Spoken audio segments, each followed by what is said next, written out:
Polka. Chaque photo a son histoire.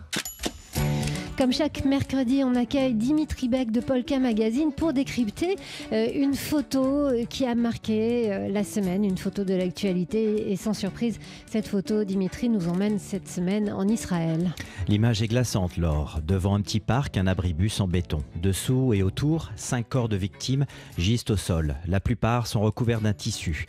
À voir leurs vêtements, on comprend qu'il s'agit de civils, des adultes et peut-être même une jeune fille en robe bleue à fleurs. L'image a été prise par Oren Ziv pour l'AFP samedi dernier, le 7 octobre, à Sderot, une ville au sud d'Israël, à une dizaine de kilomètres seulement de la bande de Gaza. Tôt le matin, au moins 2 véhicules embarquant des combattants du Hamas sont entrés dans la ville israélienne et ont tiré à l'aveugle sur tout ce qui bougeait. Leur tuerie a coûté la vie à plus d'une vingtaine de civils et une douzaine de soldats, policiers et pompiers.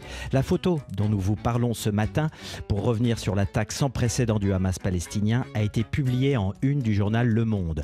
Le quotidien français, qui n'a pas pour habitude de verser dans le sensationnalisme, a fait le choix de cette image dans son édition spéciale datée du 10 octobre avec ce titre au-dessus de la photo en lettres capitales et sur une ligne « Israël frappé au cœur ». La rédaction du Monde que nous avons joint hier nous a confirmé qu'il n'y avait pas eu beaucoup de débats pour le choix de cette photo forte.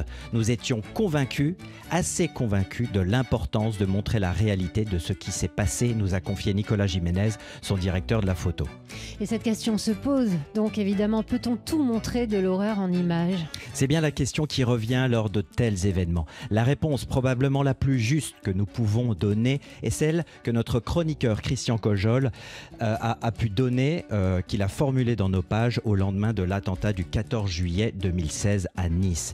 Toute image est publiable si elle donne du sens. Nous n'avons pas le droit de nous interdire d'informer avec les images. Ne pas le faire, ce serait abdiquer. Mais bien sûr, Laure, gare aux images de propagande, à celles qui sont produites pour terroriser le public. Et là, dans le cas des attaques du Hamas sur la population israélienne, le groupe armé islamiste a mis en scène et diffusé largement ses actions via les réseaux sociaux. Il y a les actes et l'impact des images de ces mêmes actes. Nous avons tous été submergés par des images violentes et insupportables ces derniers jours.